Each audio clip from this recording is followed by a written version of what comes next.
Hello again, Steve here with a few words I just thought of to share today.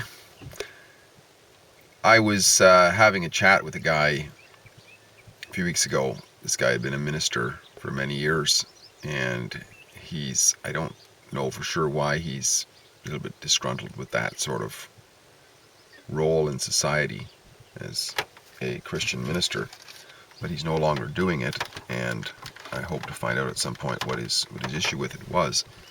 He did tell me something very interesting, though, and I wish I had written it down, but I think I still have the gist of it, which is that he was having a discussion at one time with another minister, and this guy had suggested to him what it takes to have a successful church. And he said, you basically just got to console people. He had 3 points, and if I remember them correctly, they were something like this. Tell the parishioners that somebody loves them.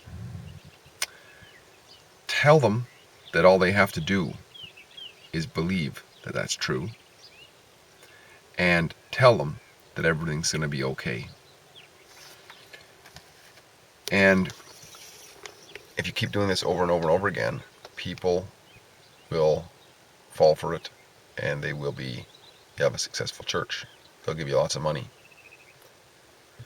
I remember recently that somebody was commenting on some of my videos, and she said, one of the reasons I don't like your videos is you don't tell us anything. And my response was, I don't want to tell anybody anything. I don't really care. I mean, I realize that most people are not going to be interested in this. Absolutely not interested in it. My motto, if anything, is I would hope that after listening to my videos, there are more questions in your mind than answers. Because,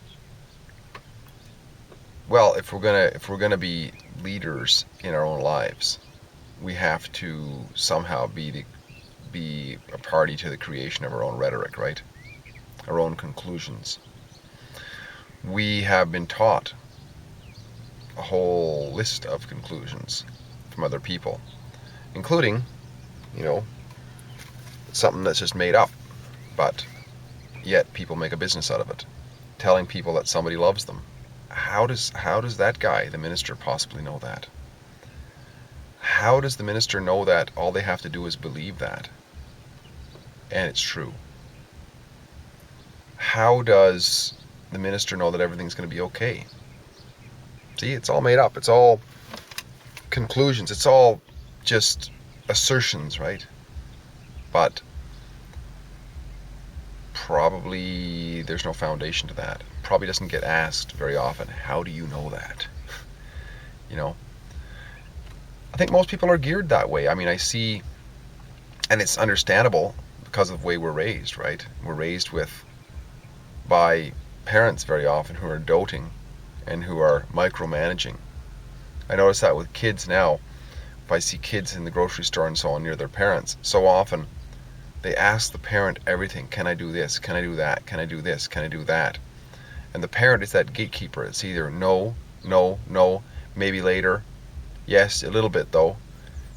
And it's all like, so people grow up with a tendency that I have to reach out to somebody who's an authoritative figure to ask them for answers, rather than have the confidence to come up with something that makes sense and go forward with it based on my own understanding.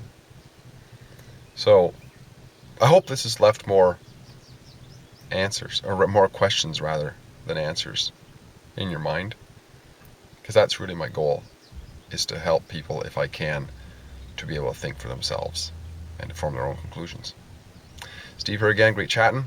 I'll talk again soon. Bye for now.